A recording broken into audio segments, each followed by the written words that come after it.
Hello and welcome. Tonight, Court of Appeal set aside tribunal judgment that sacked Abdullahi Sule as governor of Nasarawa State. His counterpart in Gombe State, Inuwa Yahya, also wins in the appellate court, where his election victory is upheld by the justices. Federal High Court Abuja insists the National Broadcasting Commission has no powers to impose sanctions, dismisses NBC's motion seeking an order to set aside judgment restraining it from imposing fines on broadcast stations.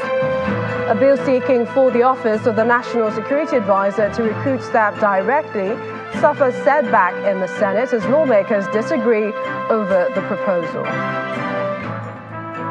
On business news tonight, Nigeria's real GDP growth fails to sustain last year's momentum as it grew by 2.31 and 2.51% in the first and the second quarters of this year. On sports news tonight, Super Eagles forward Taiwo Awoniyi to miss the Africa Cup of Nations next year as Nottingham Forest coach Steve Cooper confirms the Nigerian international will spend months on the sidelines owing to groin injury. And from Abuja, no going back on the completion deadline of the Port Harcourt refinery. NNPCL CEO Mele Kyari assures citizens that the oil facility will commence operations this December. And in international news from London, the veteran anti-Islam populist leader Geert Wilders has won a dramatic victory in the Dutch general election with almost all votes counted.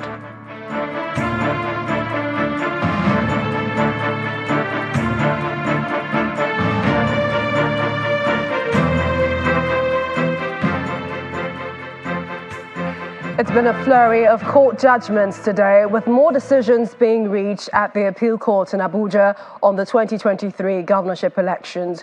We begin with the court setting aside the sacking of Governor Abdullahi Sule of Nasarawa State by the State Election Petitions Tribunal. Delivering judgment, the three-member panel led by Justice Uchechukwu Onyemenam held that the tribunal was legally bound to act on witness statements found along with the petition or front-loaded within 21 days as stipulated by law. Our judiciary correspondent Emmanuela Ekele has more. The roads leading to the Court of Appeal Abuja are condoned of by security agencies as supporters from the People's Democratic Party, PDP, and the All Progressive Congress, APC, from Nasarawa State eagerly wait for the verdict of the governorship election judgment. Inside, the courtroom is not filled as expected. In attendance are top APC and PDP faithful from Nasarawa State and lawyers, all waiting patiently for the commencement of the day's proceedings. The three-member panel led by Justice Uchechukwu Onyemenam arrives and delivers the judgment immediately. The panel held that the tribunal led by Justice Ezekiel Ajayi acted in error in using witness statements on oath not front-loaded as required by law to arrive at the conclusion of nullifying the election of the governor. Since the statements used by the tribunal to sack the governor were not front-loaded in compliance with the law, the statements were the product of illegality. They further held that the tribunal denied Governor Sule a fair hearing by not considering and making findings on the issues of jurisdiction raised at the hearing of the petition. The court also dismissed the overvoting issues used to annul the election, adding that the allegations were not established by law. The court subsequently reversed all others made against the governor and INEC and affirmed him as a lawfully elected governor of the state. Outside the courtroom, supporters of Governor Sule celebrate. In any case, His Excellency the Governor Engineer Abdullahi Sule is a man of the people, and he appreciates the manner in which the opposition fought, and he has always been given a level playing ground for everyone. So going through the rule of law, I think is one of the things that His Excellency abhors and he appreciates so well. But this victory is one that comes with lots of excitement, and it comes with lots of relief, so that His Excellency will continue to deliver the dividends of democracy to the people of Nasarawa State. The justices have done justice to this case. And you can see that going by the judgments and the pronouncements, it was a thoroughly delivered judgment. I should take it that this is one of those things that happen. We must all come together and throw away all differences that these elections have cost us, so we can come together as a people to unite as one and develop our state. Our state needs all of us. The PDP reacts to the judgment, saying it will appeal the judgment. What was contested was the computation, and this computation are done at the ward levels, and the various ward agents came before the tribunal and gave competent testimony about what took place with respect to the computation. Strangely, INEC, which did the computation, did not bring a witness to dispute the mathematical calculation, which the tribunal also did, utilizing the evidence that was tendered before it. So it is rather strange for this court to come to that determination. I think it was rather a very strange misconception of the case. And happily, this is not the final court in this matter. We already have instructions to test the decisions that have been rendered this afternoon, and we have already swung into action. Attention will now shift to the Supreme Court for the filing of the appeal and the subsequent decision on the actual winner of the Nasarawa governorship election. Emanuela Ekele, Channels Television News. Meanwhile, Governor Abdullahi Sule has been reacting to his victory at the Court of Appeal, describing it as victory for all the people of the state. Governor Sule spoke in Abuja when he received two former governors of the state, Abdullahi Adamu and Tanko Al-Makura, alongside other stakeholders and supporters of the APC. He used the opportunity to call on the opposition PDP to partner with his administration for the development of the state.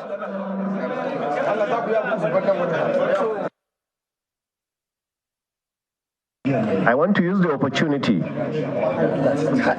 to also congratulate our opponents for their doggedness. They have done their best, but their best has come to the point where it is at this moment. So I want to call on them that if they truly love Nasarawa State, this is the time for them to come and partner with us, because they can see clearly that we mean well for Nasarawa State. They can see clearly that we have a plan for Nasarawa State. They can see clearly that our plan and our wisdom has nothing to do with ethnicity and has nothing to do with religion. We love the good people of Nasarawa State irrespective of their ethnicity and their religion. And my predecessors have all indicated that, and they have shown that. But I want to call especially on members of our own party to be sincere with yourself first. Because if you are not sincere with yourself, you cannot be sincere with others. So you must be able to be sincere first with yourself and say that I believe in this and this is where I'm going. I believe very strongly that what has happened to us at the tribunal is a wake-up call for us. If it had not happened, maybe we will not all be awake at this moment. Well, staying in the Court of Appeal, which also today affirmed the judgment of the Gombe State Governorship Election Tribunal, which dismissed the petition filed by the People's Democratic Party challenging the re-election of Governor Inuwa Yahaya of the All Progressives Congress. Now, Mohammed Jibrin Bade of the PDP had approached the tribunal, insisting that the election of the governor did not comply with the provisions of the Electoral Act. His lawyers maintain that the PDP candidate scored the majority of the lawful votes cast during the poll. They also claim that multiple thumbprinting and ballot box stuffing took place in 9 local government areas of the state in favor of Governor Yahaya. But the 3-man panel of the tribunal dismissed PDP's application and expunged the witnesses' statements and exhibits of the PDP for being baseless. Staying with the judiciary, Justice James Omotosho of the Federal High Court Abuja has dismissed the National Broadcasting Commission's motion seeking an order setting aside its judgment restraining the commission from imposing fines on broadcast stations in the country. The media rights agenda had sued the NBC after it imposed fines on some television stations, including Channels Television, for allegedly flouting the NBC code, saying the Commission's action is a violation of the Constitution. Delivering judgment, Justice Omotosho dismissed all the grounds put forward by the NBC, describing same as an afterthought. Justice Omotosho held that despite being served with the originating process and hearing notices in the case leading to the judgment, the Commission failed to file its defense. The judge said, contrary to the NBC's arguments that it was not served with court processes that led to the judgment, the court file shows that services were affected on NBC. He said there was affidavit of fact deposed to by the court bailiff that confirmed that court processes were indeed served on the Commission on different occasions. Justice Omotosho had on May the 10th, 2023, given an order of perpetual injunction restraining NBC from imposing fines on broadcast stations. The judge also set aside the 500,000 naira imposed on March the 1st, 2019 on each of the 45 broadcast stations alleged to have violated its code. He held that the NBC, not being a court of law, had no power to impose sanctions as punishment on broadcast stations. And now to reactions to the court judgments on election outcomes, and governors elected on the platform of the PDP have expressed concern over recent verdicts by the Election Petition Tribunal and the Court of Appeal for Plateau and Zamfara states. Chairman of the PDP Governors Forum, Governor Bala Mohammed, told journalists after a meeting of the governors in Abuja that the judgments regarding the governorship elections in both states are only a temporary setback. They restate confidence in the ability of the Supreme Court to serve justice in the affected cases.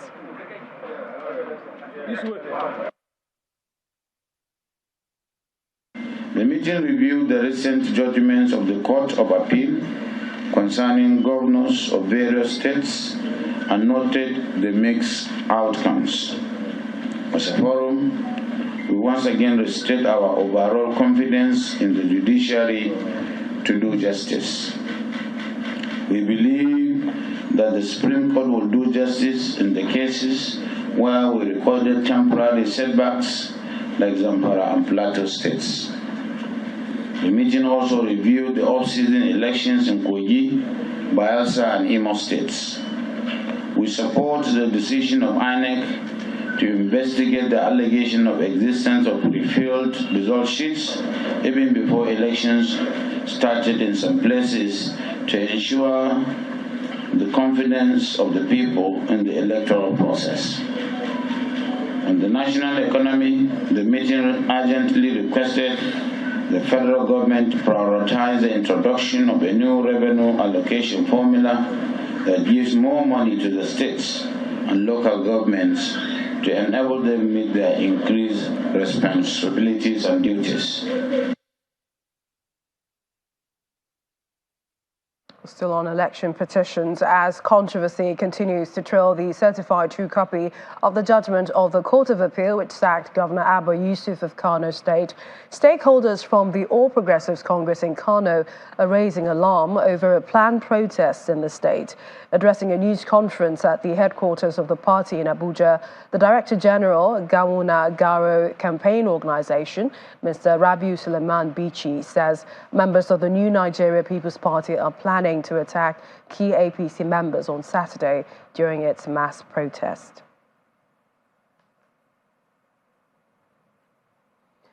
In part two, after the break, former INEC chairman Professor Tahiru Jega blames political actors for funding majority of the irregularities found in the voter register as Yaga launches conversation on improving the document. That's in a moment. Please join us again.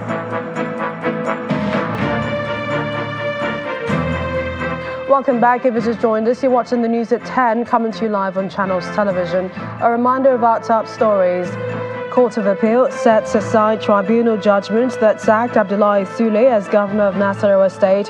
His counterpart in Gombe State, Inuwa Yahaya, also wins in the appellate court, where his election victory is upheld by the justices. Federal High Court Abuja insists the National Broadcasting Commission has no powers to impose sanctions, dismisses NBC's motion seeking an order to set aside judgment, restraining it from imposing fines on broadcast stations.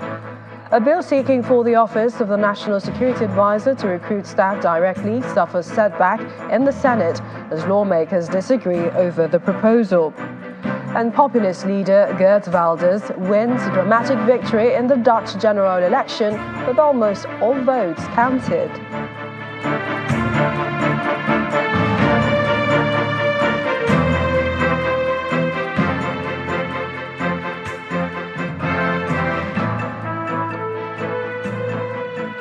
Staying with election-related matters, members of the Labour Party in Imo State, led by the party's candidate in the state's governorship election, Senator Ethan Achonu, today protested at the headquarters of the Independent National Electoral Commission, INEC, Abuja. The Labour Party governorship candidate is demanding for the certified true copies of the election result as conducted and announced by INEC in Imo State. The protesters allege that the results announced by the commission is different from what the electoral umpire has on its server.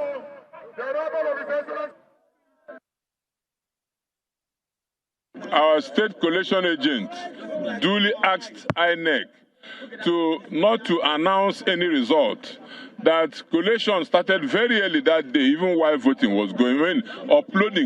Uploading to the portal, to the IRF, started while even voting was taking place, was still ongoing. So how did that happen? That they should go to their back-end server and confirm the results they were about to announce, that they are not correct. So INEC refused to do that. That returning officer insisted, because you could see that he had an agenda. So we duly wrote to INEC asking them to review that election that they're not supposed to announce. They hurriedly announced that election, even before the 7 days that we allowed for review had passed. So INEC now, we wrote on Monday, we asked them, give us access to the same results that you claim that we lost, that you declared. Up till today, as we speak here, we have not received permission to collect the CTCs of that election. Meanwhile, a former chairman of the Independent National Electoral Commission, INEC, Professor Atahiru Jaga, is calling for an early start of electoral reform process. According to the former INEC boss, one of the major improvements to the register must come from the Nigerian Population Commission, which he says needs a proper national civil database. Professor Jaga, who was speaking in Abuja at the launch of a discussion paper by Yaga Africa on improving the integrity of Nigeria's voter register, blamed political actors in the country for funding majority of the irregularities found in the voters' register.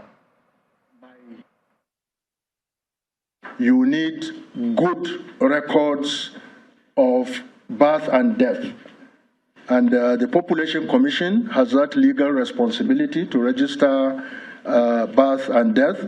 And I regret to say, from my experience in INEC, obtaining such information from Population Commission was very, very difficult indeed. In fact, we couldn't, in spite of all the effort we made. I think at that time, NIMSI, I'm not being too critical, but at that time you had just entered into a partnership with a bank and you are issuing a national ID card with possibility of cash, what do you call it, ATM, and you didn't want to hear any integration of any databases, you know. So and of course, that scuttled the process.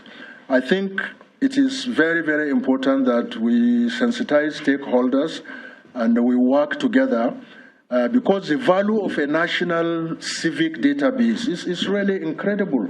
And many countries see that, whether it's in crime prevention and detection, not to talk of even being using it for the purposes of elections and so on. We have more stories from our Abuja studios. Markwe, take it away.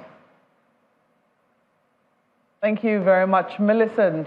Well, take my word for it That's what the Group Chief Executive Officer of the Nigerian National Petroleum Company Limited, Mr. Mele Kyari, appears to be saying as he's again promised that the Port Harcourt refinery will commence full operation in December, while the other refineries will come on stream next year. He stated this at a meeting with the Speaker of the House of Representatives, who is calling for the privatization of the refineries for optimal performance. Our National Assembly correspondent, Terry Ikumi, has details of this and more from the House of Representatives.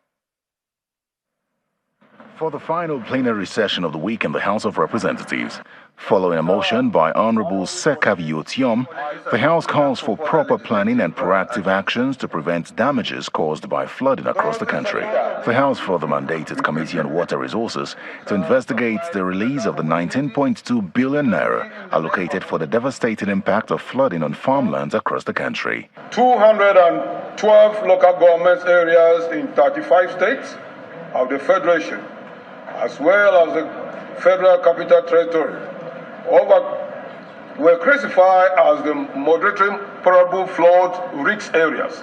30 bills are then read for the first time, and another to boost agriculture in Nasarawa State is read for the second time. To amend the Agricultural Research Council of Nigeria 2004 to make provision for the establishment of Agricultural and Energy Technical Institute Nasarawa Egon in Nasarawa State.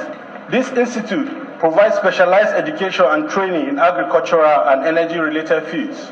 Outside the chamber, the Speaker receives the CEO of the NNPCL, Mr. Mele Kyari. The conversation revolves around improving the country's oil production. We don't like talking about our refineries. It is a very,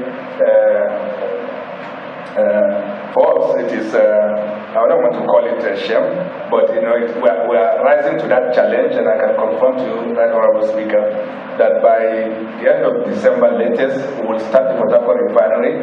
Early in the first quarter of 2023-2024, we will start the oil refinery, and also by the end of 2024, Kaduna refinery will come into operation. This is the commitment that we are giving, and can hold us accountable on this. So we'll no longer be talking about imports of petroleum products after 2024 or by the last quarter of 2024. This is something that you need to actually put before your management to see. How can we turn around these decades and decades of losses of inactivity in our refineries by making them active? And one way, I believe is for you to find a way of privatizing these refineries. The meeting comes as the House considers a review of the report of an investigation of the nation's refineries conducted by the Ninth House. Terry Ikumi, Channels Television News. Meanwhile, a bill seeking for the Office of the National Security Advisor, the ONSA, to recruit staff directly suffered a setback on the floor of the Senate. In a debate, the chairman of the Senate Committee on Intelligence and National Security, Senator Buba Shehu, and the sponsor of the bill, had stated that the passage of the bill into law would strengthen the ONSA to perform optimally. The bill proposed that the NSA, subject to the approval of the president, appoint such number of staff as he deems necessary for his office. Our National Assembly correspondent Gloria Umezuke reports. Operations at the Office of the National Security Advisor came under the radar on the last day of the Senate plenary for the week. The leader of the Senate. The bill, sponsored by Senator Buba Shehu, was first read on November 7, 2023, and seeks to empower the ONSA to recruit its own staff. A polarized debate ensued. The National Security Office requires experts in various fields. Recruit, train, and retain. And they should be so well remunerated, and they should be able to look at their post-retirement life with sufficient pension benefit like you have in the rest of the civil service. I might even add, much more attractive than the rest of the civil service, so that they are not tempted to go away with the knowledge they would have acquired in the course of serving the country in the Office of the National Security Advisor. Let us not, by trying to strengthen it, create a problem. Create a sovereignty within a sovereignty. The bill is not dead, but for further consultation because of the peculiar nature of the security. Those who are in support of this motion say aye. Aye. Those against say nay. The ayes have it. So the bill is hereby stepped down. By the same token, the bill for an act to establish the Bitumen Development Commission of Nigeria to engender exploration for locally sourced bitumen in Nigeria scales through second reading after a protracted argument. Mr. President, for 110 billion bitumen market in the world, how can we as a nation be having second largest depositor of bitumen in the world without participating in the market of $110 billion?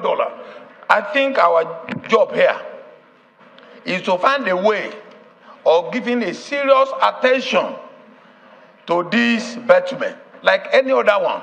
It is outside the remit of the Petroleum Act for us to create another institution just because of bitumen. After the argument by no less than 10 senators, the bill goes through second reading.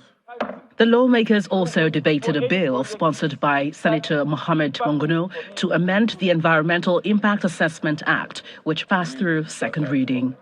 From the National Assembly, Gloria Umezuke, Channels Television News.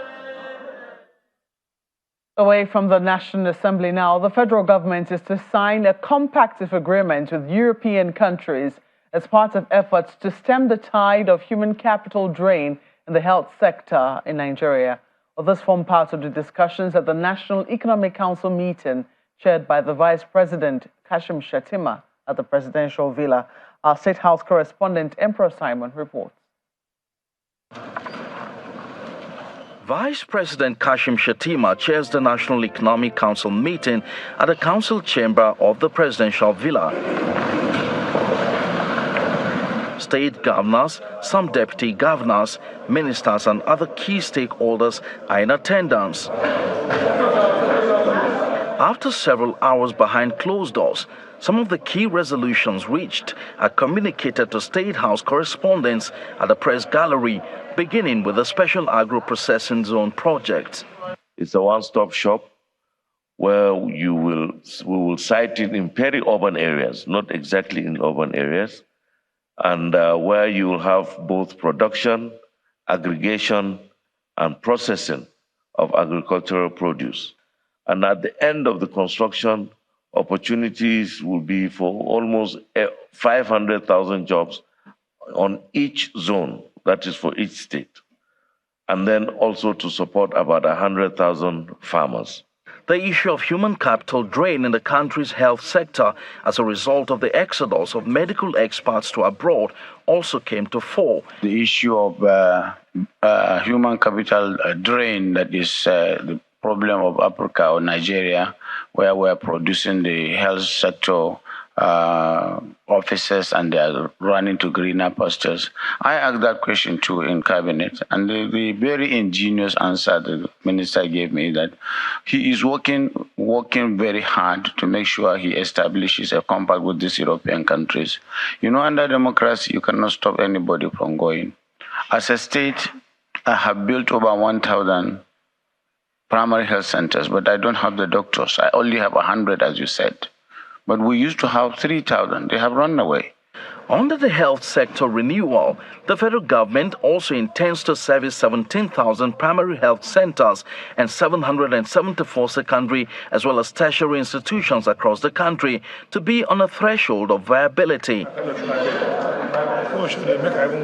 The National Economic Council also received a report of the Presidential Committee on Flood Preparedness, Mitigation and Response, which recommends that the federal government provide immediate financial intervention for states and victims of the 2022 and 2023 flood disasters.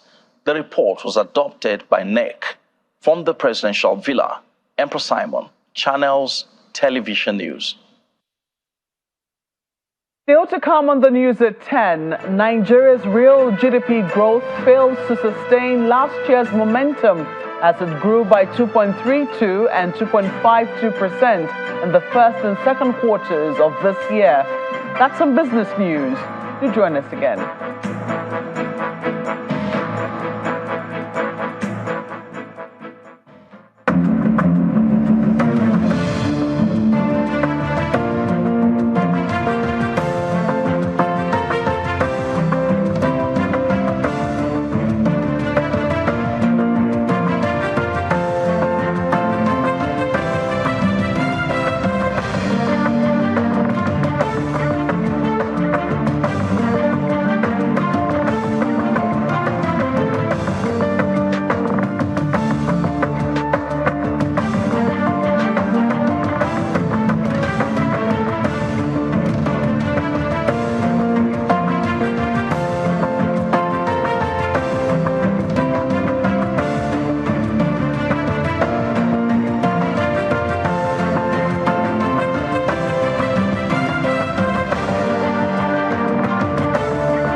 Welcome back to the news at 10. Anambra State Governor Professor Chukwuma Soludo has been paying tribute to his predecessor, Dr. Chinwoke Mbadinuju, who governed the state from 1999 to 2003 on the platform of the People's Democratic Party, the PDP. The governor says the state will never forget the impactful life of Dr. Mbadinuju, noting that he cared for the next generation and taught Anambra to pray. He also reminded critics that Dr. Mbadinuju fought and secured Anambra State amidst the indescribable insecurity in the state then. It's a commendation program at the International Convention Center, Oka, as the government and people of Anambra State gather in remembrance of a former governor of Anambra State, Dr. Chinwoke Mbadinuju. The event is organized to honor as well as provide opportunity for the people of Anambra State to pay their tribute to him. The chairman of the occasion and a kinsman to Dr. Mbadinuju appreciates the state government for organizing the event and then captures the lifestyle of Dr. Mbadinuju in his speech. In those days, it was such a gallantry thing to say that you came to Anambra State, because armed robbers had taken over the place. But it is thanks to Odera and his tenacity with fighting this heinous crime that he completely controlled armed robbery in Anambra State. A former deputy governor to Dr. Mbadinuju says he hoped his principle would be remembered, not only for challenges faced, but for victories recorded. The lessons learned from those times have shaped the political landscape of Anambra State, empowering the citizens to hold their leaders accountable. As we mourn, let us also celebrate the enduring spirit of Anambra and the progress that has been made. As the tributes flow, a short documentary on the life and times of the former governor, popularly called Odera, highlighting his academic excellence in public service, is played. Adieu Chinwoke Mbadinuju, a colossus of Nigerian politics, a beacon of hope for his people, and a true man of destiny. Odera, Odego. Mounting the podium to pay his tribute, Governor Soludo recalls the impactful life of his late predecessor, especially in the areas of infrastructure, religious orientation, as well as security. For many people, Odera lived a life of impact, and our state will never forget. And I would dare to say that a vast majority of us, for a vast majority of Ndi Anambra, Odera will remain evergreen in our memories. The event is rounded off with the presentation of Dr. Mbadinuju's books and compendium of his life and times by the family to the Anambra State Governor. Dr. Chinwoke Clement Mbadinuju died in April this year at the age of 77. He is survived by his wife and 5 children. And that's all from our Abuja studios. It's back now to you, Millicent. Many thanks, Mark. Now to some company news. An indigenous oil exploration and production company, Walter Smith Petroleum Oil Limited, operators of the Ibigwe Marginal Field OML 16, says it plans to expand its modular refinery capacity from 5,000 to 10,000 barrels of crude oil per day. This is coming from the chairman of the Walter Smith Group, Abdulrazak Issa, during a visit of the Minister of State for Petroleum Resources, Oil, Senator Heineken Rukubiri, to the Walter Smith refinery located in Ibigwe community in Ohaji-Egbema local government area of Imo State. According to Mr. Issa, the ultimate ambition of the company is to achieve 40,000 barrels per day capacity. The Minister of State for Petroleum Resources, Oil, Senator Heineken Rukubiri, arrives Walter Smith Petroleum Oil Limited, located in Ohaji-Egbema local government area of Imo State, in company of the Executive Secretary of the Nigerian Content Development and Monitoring Board and helmsman at the Bank of Industry. They're received by the Walter Smith team, led by Chairman Abdulrazak Issa. Assist you Before taking a tour of the refinery, there was a familiarization meeting and interactive session between both parties. Sitting in order within this complex is the industrial park as well, because we have 65 hectares of land around here. The quickest way to fix our energy solution, in Nigeria, should be through modular refineries. While we wait, the total rehabilitation of these big refineries. Then a tour of the modular refinery project. When the tour was over, the minister commends Walter Smith Group for a laudable project. The shortest way to addressing our problem is, the modular refineries. Others on the entourage also share their thoughts on the visit. We have produced almost 600 million liters of various products from this refinery. About 20 trucks leave the refinery on a daily basis. Now, if we are able to support that industry more, we will see that we'll be able to, it will have implications on exchange rate volatility. We'll be able to manage inflation better. And of course, fiscal pressures in terms of all the noise around minimum wage may reduce. Meanwhile, the chairman of Walter Smith Group, Abdul Razak Issa, sheds more light on the company's plan for expansion. We have an ongoing engagement with the National Oil Company, and we are also canvassing the support of the minister to see that we conclude the engagement with the NNPC so we can get the feedstock that we require to take us to 40,000 barrels of oil per day refining capacity. The Walter Smith Modular Refinery, located in Mbigwe community in Imo State, commenced operations in November 2020 after its commissioning by former President Muhammadu Buhari. The modular refinery stands as the largest commissioned modular refinery in Nigeria. The Bank of Industry says it has disbursed the sum of 5.3 billion naira to 41,000 beneficiaries through the Nigeria COVID-19 Action Recovery and Economic Stimulus (NG Cares) program. This was stated by the representative of the Managing Director, Bank of Industry, Mr. Umar Shekarau, in Abuja. Well, the occasion was the opening ceremony of the Bank of Industry NG Cares Stakeholders Engagement Workshop for states and partners. The NG Cares program is an initiative of the Bank of Industry with the aim to expand access to livelihood support, food security services, and provide grants for poor and vulnerable households and firms. It is anchored in 3 resort areas with 11 disbursement and linked indicators with options of selection by the partner states. Speaking at the event, the Managing Director of the Bank of Industry, who was represented by the Executive Director of Small and Medium Enterprise, Mr. Omar Shekaru, says the bank is fully committed to ensuring that the program continue to impact the Nigerian economy. This partnership has led to the disbursement of 5.3 billion to over 41,000 beneficiaries in the first phase of the program. If you have been able to disburse over 5 billion to Nigerian enterprises, then we have every reason to clap and thank God.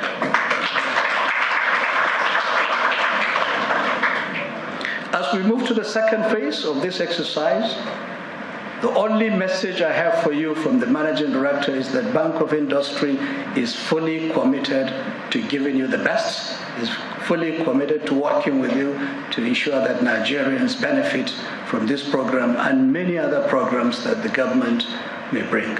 The chairman of the Federal Cares Technical Committee, Mr. Aso Vakbaraye, spoke on the integral component and achievement of the result areas of the NG Cares program.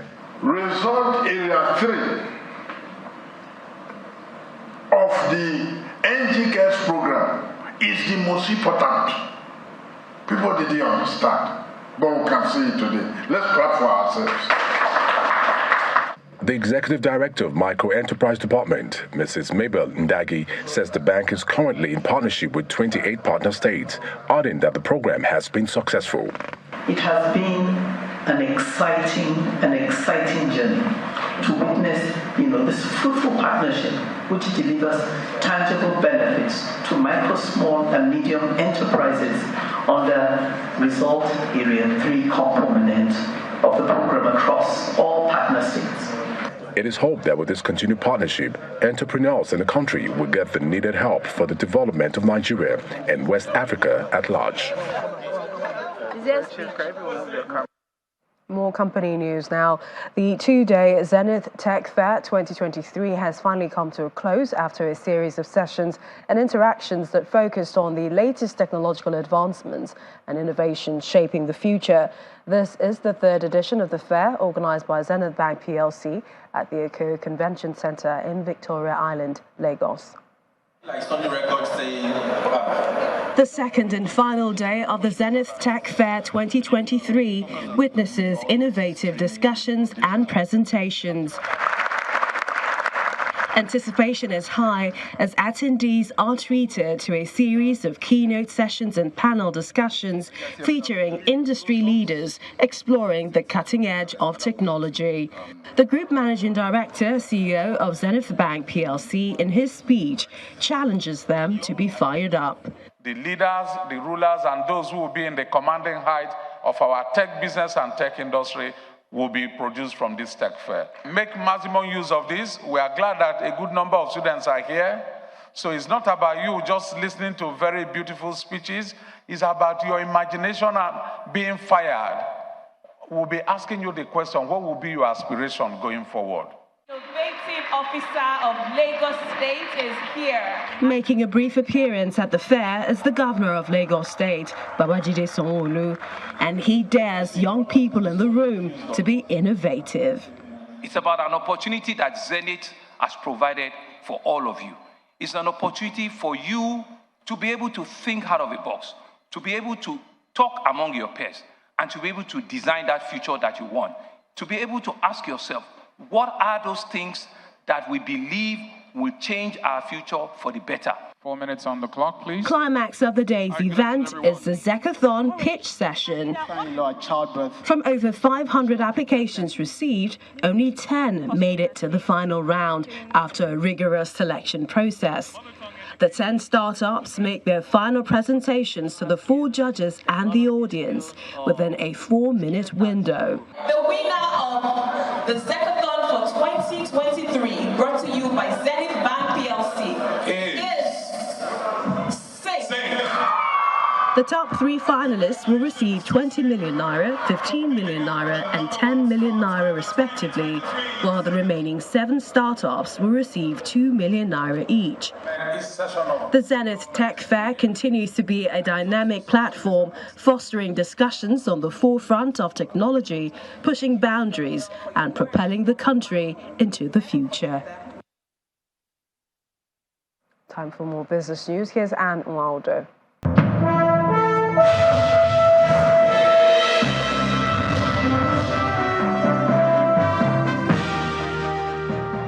Thank you, Millicent. Hello and welcome to Business News. Let's begin with Nigeria's real gross domestic product. It grew by 2.31% and 2.51% at basic prices in the first and the second quarters of this year. Well, according to the latest report coming from the National Bureau of Statistics, that figure represents expenditure and income approach, showed a lower growth rate when compared to the 2 corresponding periods in the year 2022, which stood at 3.1% and 3.5%. Other key highlights, the GDP growth was also for household consumption expenditure grew, and government consumption expenditure also recorded growth rates.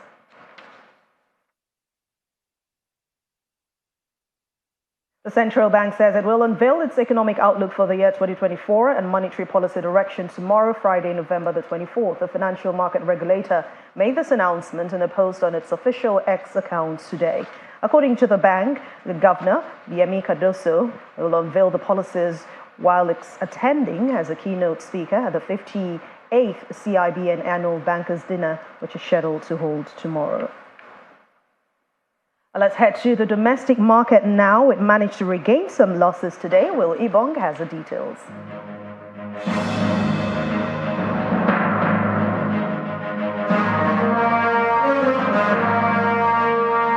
Thanks, and the market is back in the green. I did mention yesterday the choppy movement we're seeing on the index this week. Today, it's in the green, like I mentioned, but it's been hovering below the 0.1 level. But however, the index has managed to hold on to the 71,000 level. If we look at the sectors, the key sectors were mostly in the green: banking, industrial, and insurance.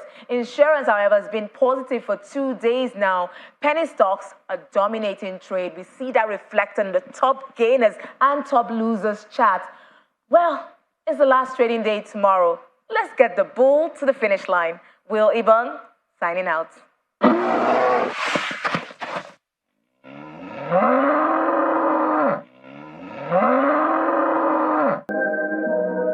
That's Business News. Thank you for watching. I'm Anne Mwawadu. Let's back to you, Millicent. Thank you, Anne. And 5 persons, including a 5-year-old girl and a woman in her 30s, have been injured in a knife attack at a city centre in Dublin, Ireland. The incident has sparked violent clashes between riot police and protesters near the scene of the crime. Here's Simon Pusi with other international stories and around the world in 5. Good evening and welcome to the channel's studios here in London with your international news around the world in 5.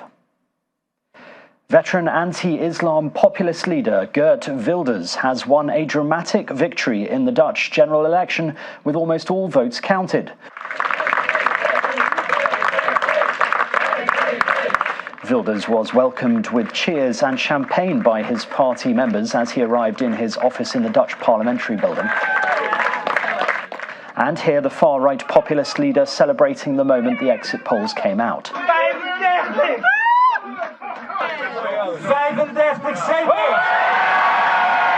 His win has shaken Dutch politics and it will send a shock across Europe too.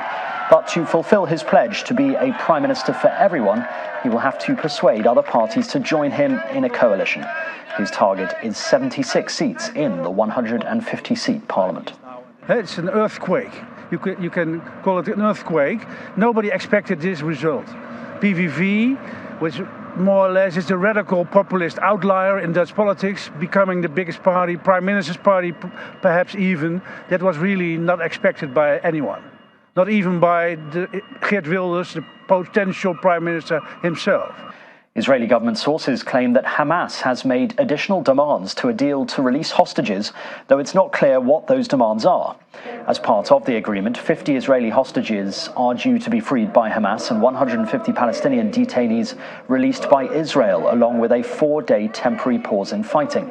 However, that 4-day pause, which was due to start on Thursday morning, has been delayed. Israel said its aerial strikes hit 300 Hamas targets in the past day, including tunnels and weapons sites. Meanwhile, the new British Foreign Secretary David Cameron has visited Kibbutz Be'eri along with the Israeli Foreign Minister Eli Cohen. Along with visiting one of the scenes of the October the 7th attack, during Cameron's visit to the region, he is expected to meet Israeli and Palestinian leaders. Cameron expressed his initial will to visit the kibbutz and said it was absolutely horrific. Well, can I thank you, Eli Cohen, Minister Cohen, for welcoming me here today and for hosting me. I wanted to come here myself to see the horrific nature of the attacks that you suffered on October the 7th, and they are absolutely horrific. I mean, the terrorism, parents shot in front of their children, children shot in front of their parents. I've heard things and seen things that obviously I will never forget, and it's important we understand that. The Ukrainian Army's Strategic Communications Directorate has released footage said to show the aftermath of a strike on a Russian Special Forces base. In a Telegram post, the Directorate said that a Russian Special Forces commando point in Kherson region was the target. Pro-Russian bloggers said Russian forces had been harrying Ukrainian forces near marshes on the eastern bank upriver from the city of Kherson. The operation to rescue 41 workers trapped inside a tunnel in India's Uttarakhand state has resumed after hitting a snag. They hope to free the workers in the next few hours if things go according to plan. The workers have been inside the tunnel since the 12th of November after a part of it caved in due to a landslide. Late on Wednesday, the operation to rescue them was slowed down after a drilling machine encountered a steel structure it could not cut through. Rescuers had drilled through 3/4 of the debris, trapping the workers by that point, and hopes had been high they would be out by Thursday morning. Manchester United footballer Harry Maguire has accepted an apology from a Ghanaian MP who mocked him. MP Isaac Odongo had been debating the budget last year when he compared Vice President Mahamadou Bawumia's economic management to Maguire's performances on the pitch. On Tuesday, Mr. Odongo said he wanted to correct the record and hailed Maguire as a transformational footballer. The Man United defender responded with the words, "Apology accepted. See you at Old Trafford soon." And the 97th annual Macy's Thanksgiving Day Parade has taken place in New York. Pikachu, Ronald McDonald and many more balloons were prepared on Wednesday. Altogether, 25 balloons and 31 floats took to the streets to the tunes of stars like Cher. Thousands of people take part, with hundreds of thousands watching on. The world's largest pageant has taken place every year since 1924. And that's your international news around the world in 5. Now back to the channel's studios in Lagos.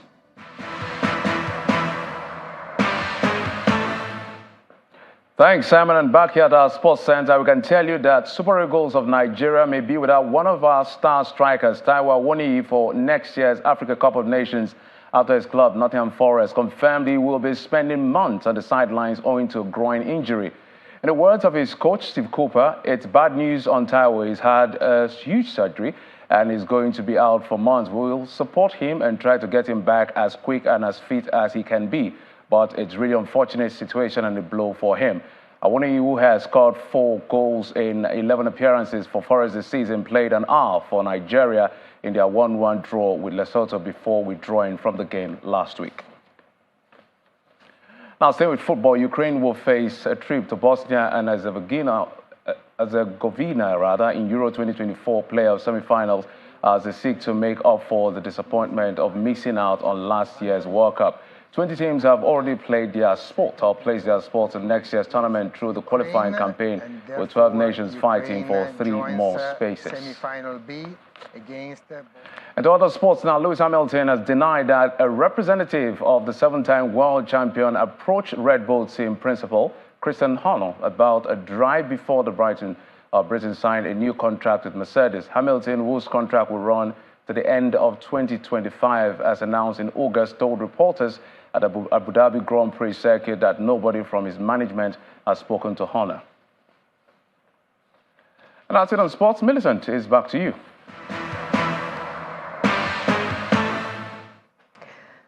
Thanks, Jeffrey. And the main news again.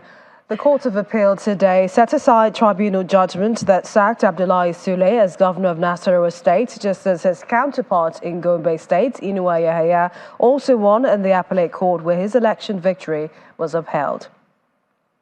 And Federal High Court Abuja has dismissed NBC's motion seeking to set aside judgments restraining it from imposing fines on broadcast stations, said the commission has no powers to impose sanctions. And that's the news at 10 tonight. Many thanks for watching. I'm Miss Walker. Have a good night.